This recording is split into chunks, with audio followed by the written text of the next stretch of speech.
So this reminds me of a time where Phil called to talk about a long-time customer.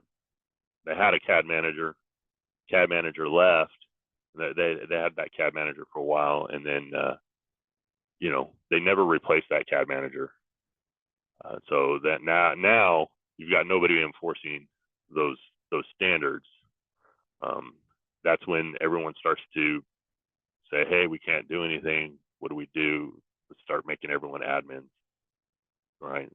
So it's important to have that CAD manager. I know I was a CAD manager at my last job, and we had lots of standards in place that we were following, and I wanted to make sure before I left that we had someone in place and someone trained up to follow that, because if you don't have somebody managing those processes and those standards, that nice little, I like to garden, and so I like to equate it to my garden.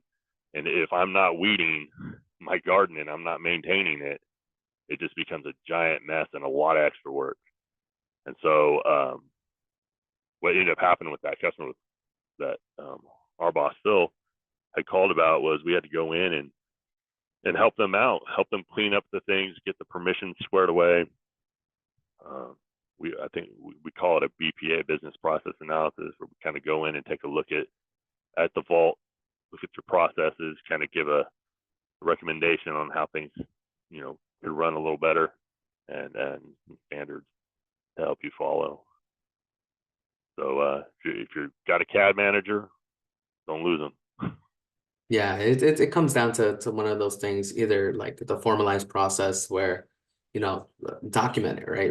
A lot of times when we do implementations too, we document the workflow, we document all the information that we need, but also it helps avoid tribal knowledge, right? These CAD managers, not doing it on purpose, obviously, but they know a lot of things that many people don't deal with every day.